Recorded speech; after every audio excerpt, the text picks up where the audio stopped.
मीशो पे एक दिक्कत सेलर को हमेशा फेस करनी होती है, वो है रिटर्न।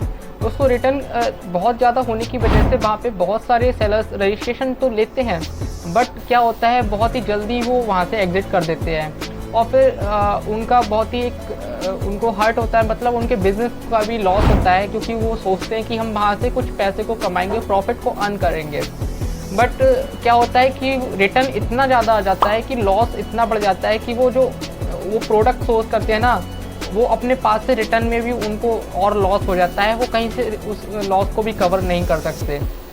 और तो दोस्तों ये क्यों है, और इस चीज़ को लेके बहुत सारे लोगों का ये भी कहना है कि मीशो ज़्यादा लंबे टाइम तक नहीं टिक पाएगा और मार्केट प्लेस के आगे, जैसे कि अमेज़ॉन या फ्लिपकार्ट हो गया। तो दोस्तों ऐसा तो नहीं है कि मीशो नहीं टिक पाएगा, क्योंकि मीशो ने अपनी जो स्टार्टअप किया था बहुत ही अच्छी एक ट्रिक से किया था। मतलब वो पहले रीसेलर मार्केट प्लेस था, फिर उसके बाद में वो ई कॉमर्स मार्केट प्लेस बन गया। मतलब वहाँ पे अब सेलर और बायर का डायरेक्टली कनेक्शन कर दिया गया है।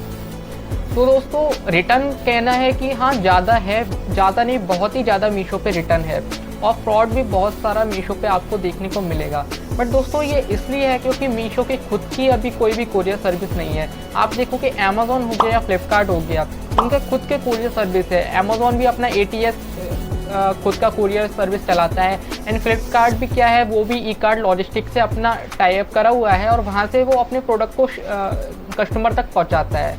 तो यहाँ पे कुछ ना कुछ सिक्योरनेस आपके प्रोडक्ट को लेके सेलरशिप करता है, तो डायरेक्टली जो कस्टमर तक पहुँचता है वहाँ पे सेफली उसके पास पहुँच जाता है। कस्टमर के साथ भी फ्रॉड नहीं होता है, और सेलर के पास भी ऐसा होता है कि जब उसके पास रिटर्न, अगर कोई भी कस्टमर कैंसिल या रिटर्न कर देता है तो जो उसका प्रोडक्ट गया है वही उसको रिटर्न आता है। थोड़े बहुत हद में देखने को मिल सकता है कि वहाँ पे भी फ्रॉड हो जाता है, बट मीशो पे इस चीज़ को बहुत देखा गया है।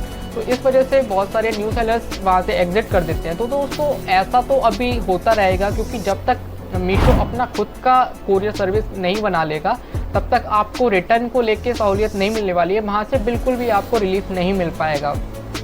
बट आप ऐसा नहीं करिए कि वहाँ से आप एग्ज़िट कर दीजिए। दोस्तों आपको एग्ज़िट नहीं करना है, क्योंकि मीशो अभी जो मार्केट प्लेस आया है वहाँ पे अभी जो सेलर्स हैं वहाँ पे अभी कंपटीशन एक कह सकते हैं कम है, क्योंकि आने वाले टाइम में मीशो, आपको लगता है कि मीशो हट जाएगा, मीशो पे मतलब वो अपने आप को क्लोज़ कर देगा ऑनलाइन सेलिंग को, मतलब वो अपने आप को बंद कर देगा। जैसे और मार्केट प्लेस आए थे जो अभी जल्दी जब में शॉप्सी वगैरह हो गया, और भी मार्केट प्लेस जैसे कि उन्होंने बंद कर दिया।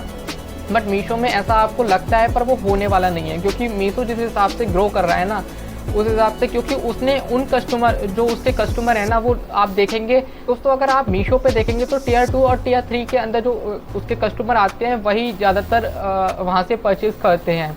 तो यहाँ पे उनको बहुत बड़ा ऑप्शन मिल चुका है, जो आज तक कई लोगों ने, हो सकता है ऑनलाइन शॉपिंग कुछ ऐसी जगह थी जहाँ पे ऑनलाइन शॉपिंग जिन्होंने नहीं करी हो, बट जब से मीशो आया है ना, तो इतना प्राइस कम में लोगों को शॉपिंग करने का, ऑनलाइन मंगाने का ऑप्शन मिल गया है। तो इस वजह से आपको लगता है कि मीशो नहीं ख़त्म होगा, मीशो और इंक्रीज़ होगा और मीशो ग्रो करता जाएगा, क्योंकि उसने ऐसी जगह टारगेट किया है उन लोगों के लिए कि हर एक जन अब मीशो से ख़रीद सकता है। तो दोस्तों ये चीज़ आपको ध्यान रखना है। और एग्जिट करने की बात रहा, आप मीशो से एग्जिट मत करिए। मीशो पे आपको बहुत सारे प्रोडक्ट ऐसे मिल जाएंगे जहाँ पे आपको रिटर्न को भी कवर कर सकते हैं। अगर आपको कोई लॉस हो रहा है ना, उस चीज़ को आप कवर कर सकते हो, क्योंकि मैंने भी देखा है बहुत सारी आपको वहाँ पे ऑर्डर कम मिलेंगे अगर आप कोई नई कैटेगरी में जाते हो। जैसे कि मीशो पे सबसे ज़्यादा ऑर्डर वुमेन कैटेगरी को लेके ही ऑर्डर आपको मिल जाएंगे। तो आप ज्वेलरी वगैरह में या फिर होम एंड किचन आइटम जो भी वुमेन से रिलेटेड है, अगर आप वहाँ पे आपको ऑर्डर बहुत मिल रहे हैं तो आपको रिटर्न बहुत हाई मिलेगा। और आप देखो कि ज्वेलरी वगैरह हो गया, वहाँ पे आपको प्रॉफिट भी कम रहता है। अगर आपने कोई भी ईयरिंग भेजा और वहाँ पे ईयरिंग कस्टमर के पास गया, जब कस्टमर रिटर्न आया तो आपको एक ईयरिंग या फिर उसका एक सेट मिला ही नहीं, तो अब तो वो आपका प्रोडक्ट ख़राब हो गया। बट आप ऐसी कैटेगरी में जाओ मत, आप बेचना मत छोड़ो, वहाँ से आपको लॉस कवर करने वाला प्रोडक्ट लाओ। बहुत सारे मार्केट प्लेस पे जो बिक रहा है वो अभी मीशो पे नहीं बिक रहा है, बट डिमांड मीशो पे आ रही है। आप उन प्रोडक्ट को सिलेक्ट करो कि मैं क्या बेच सकता हूँ, क्या यूनिक बेच सकता हूँ। जैसे कि मैं बताता हूँ कि मैंने भी जैसे कुछ प्रोडक्ट ऐसे थे जो ऑलरेडी मार्केट प्लेस पे बिक रहे हैं बट मीशो पे अभी नहीं बिक रहे हैं। मैंने उनको देखा, सर्च करता हूँ तो वो नहीं सर्च होते और सर्च होके भी आ जाते हैं तो उनके प्राइस बहुत हाई भी होते हैं जो एक नॉर्मल कस्टमर परचेज भी नहीं करेगा।